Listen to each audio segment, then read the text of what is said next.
They should have enough to get through. I don't think it will be comfortable. I can sort of see them edging it by another odd goal. But I think they have to be far tighter than they've been in recent weeks. I think they have to certainly take their chances better when they come along. I think the additions that we're expecting Ben Godfrey to come back into the team, that seemed to be the suggestions from Derek McInnes last week. Listen, I think we've been speaking about for a number of weeks that we're thinking that Manny Fernandez could do with just sort of coming out the side. Maybe he's had a wee bit of dip in confidence. He could do with having somebody else to sort of give him that wee bit of a kick up the backside, I think. But I certainly think Rangers will get through because frankly I don't think Jablonec that great a side last week. I think they're pretty limited. I think if Rangers do lose to a team of this this sort of level of quality, then I think that would have alarm bells really ringing for Derek McInnes and his players. Let's talk about the potential team news then. I mean, I think you're right at the back. I think Derek McInnes has got potentially two big calls to make. Ben Godfrey appears to be back fit again. Obviously picked up the injury in the opening night of the Premiership against Dundee United. I think they've missed him. He was obviously early on in his Rangers career, but I thought he actually started that game at Tannadice pretty well. So Derek McInnes would be tempted to bring him back. You're right, in place of Fernandez, who I think's had a really poor start to the campaign in general. And at right back, obviously so far they've kind of relied on Ross McCrory and John Sterling to fill that position, but they've felt compelled to go and bring in Costa Nedeljkovic from the. It's usually me struggling with the pronunciations. This is good to see you toiling here. From Aston Villa on loan, the highly rated young Serb coming into play. I think part of the loan obligation, conditional obligation to buy is playing games, obviously. So he's not coming in to sit on the bench. Do you think that will be in Derek McInnes' mind to make those two changes at the back? Normally managers, especially in the ties kind of on a knife edge, don't want to make too many changes. But with massive games coming up, Rangers need to find their best back four. I think, and for me, I genuinely believe they need to get Nedeljkovic in at right back, and they need to get Godfrey partnered with McInnes, the Penrice at left back. To me, that looks at the moment might be the strongest back four. I agree. I mean, I think just in terms of centre back, listen, I think Manny Fernandez is going to have a really big future in the game. I think, as we've spoken about, if we can cut that's what it's going to come to. I mean, I think you look at all the attributes he's got, the height, the pace, his passing ability, in so many respects, he ticks all the boxes. But the physical attributes. It's the key one, what's happening in between the years that so many times lets him down. And listen, I think he's unfortunate in the sense that he does have this kind of languid style about him. And I think a lot of people maybe mistake that at times as, he doesn't care, he's not trying. I think that's just his mannerisms. But there's definitely but there is definitely moments where he's just, his instinct isn't to defend. His instinct isn't to sniff out where the danger is. And listen, with the modern game, the way that teams build out through their centre backs, you can't just be a sort of head it and kick it. Centre back of old, you've got to be able to have more strings to your bow, and he definitely has those. But I think there's times where, listen, your number one job is to keep the ball at the back of your net, and I'm not sure that that's always at the forefront of his mind. So I think that's the thing he has to, and he's admitted himself. He's admitted he spoke with it about Russell Martin. He said he spoke with it to Danny Rowe, and you can be sure that was the first thing that Derek McInnes said to him when he sat him down in the summer. You have to get your concentration levels up. So I think he maybe needs to come out of the team, kick up the backside to realise, wait a minute, somebody here, an ex-England international, Premier League player, on loan to Atalanta, want my place. I think Fernandez needs that almost to kind of reset and get back to the levels that he hit last year for a spell that basically made him Rangers Player of the Year. I think he looks like a guy who's got the weight of the world on his shoulders right now, and you can sense, especially at Ibrox, where we know that at times the crowd can be reactionary, they can be a wee bit anxious and tetchy, and if things don't go well, especially in that those nervy moments when you're trying to build out, I think the fans can get in top of him a bit, and I think he's a type of character that reacts to that. So for me, just take them out of the firing line for a couple of weeks, just allow them to settle down, not have that kind of scrutiny on him for a couple of weeks and just allow him to breathe a little would do him the world of good. I think what has been a real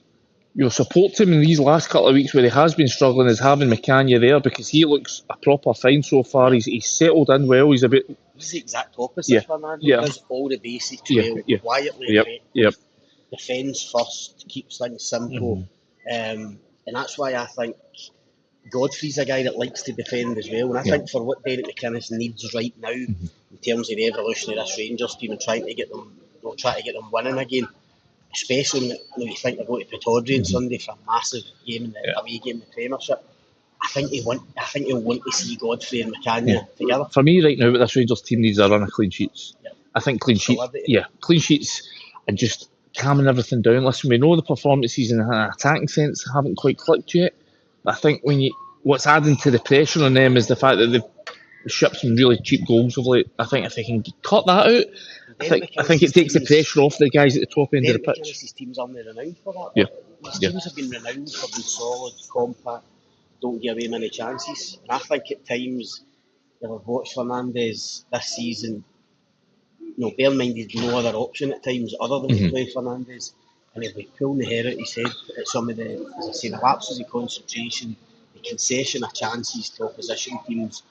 Look, I might be wrong, but I genuinely believe McInnes will be thinking, I need to try and get Godfrey and McInnes together and fit and get a run of games. And as you say, I think that's their best chance of that, giving them that solid base. I just don't think it's interesting what you're saying there, because you're saying that he's, and he has clearly had no other real option. Maybe John Suter could have come back in, but he seems to have been bombed so far out of the squad. He's in Siberia.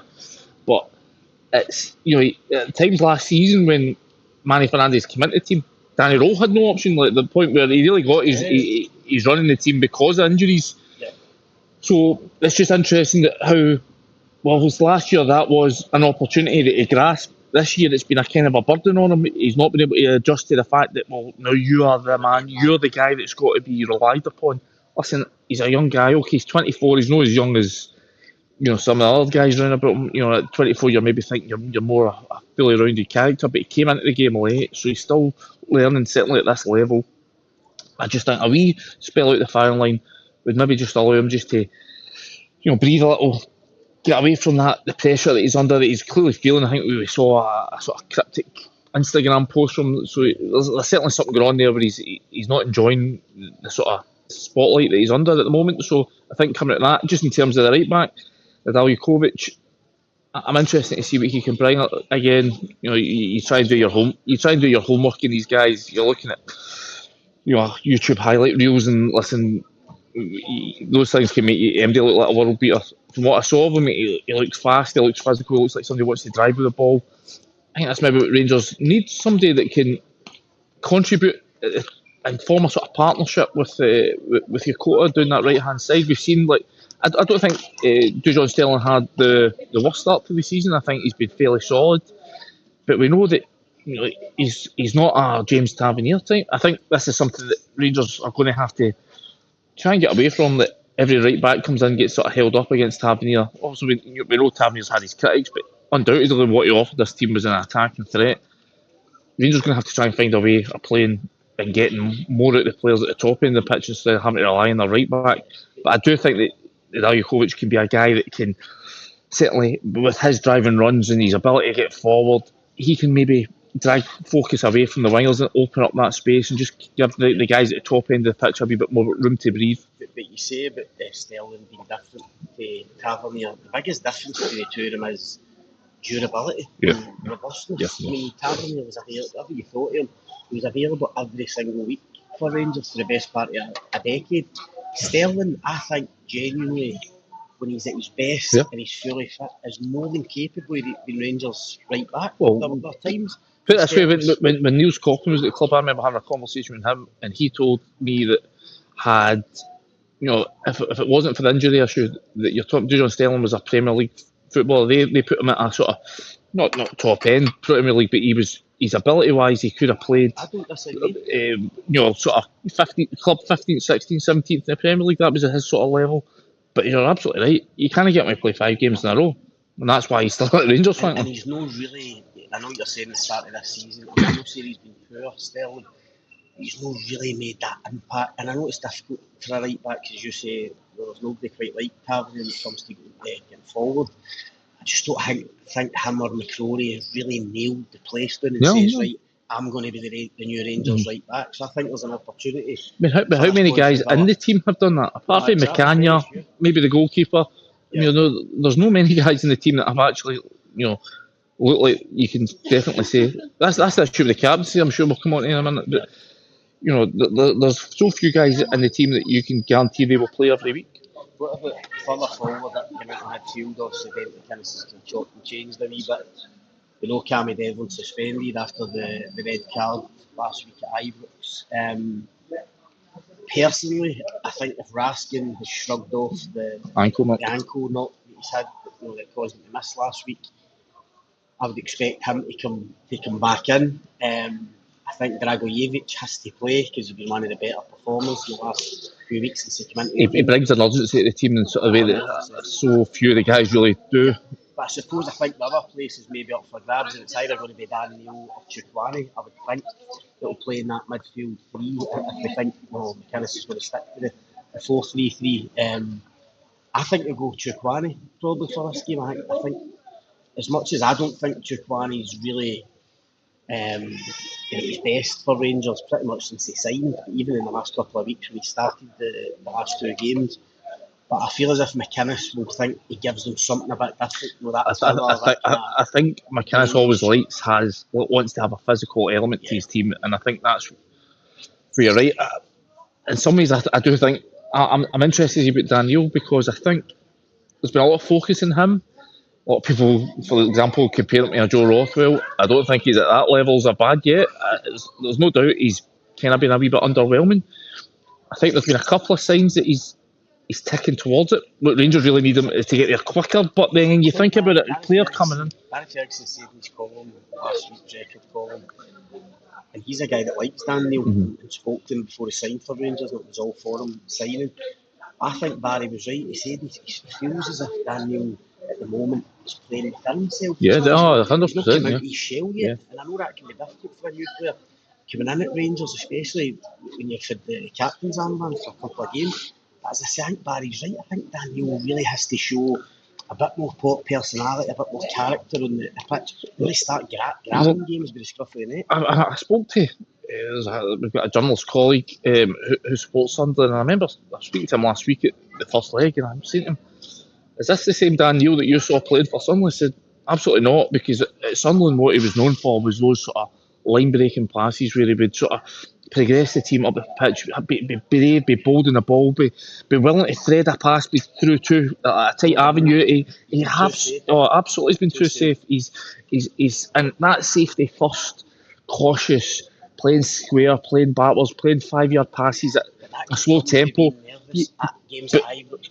But what it's done, it impacts the whole rest of the Rangers' performance because it slows everything down. It allows, whenever there's an opportunity to break in a team or to attack them, it allows them to get back in shape and solidify up, and it makes the job hard of breaking them down so much harder. So, I think he does need to open up. I think you saw slight signs he's trending in the right direction, but if he does get the start, he has to be bolder and he has to be doing it a lot quicker for me if he's going to keep his place in the team.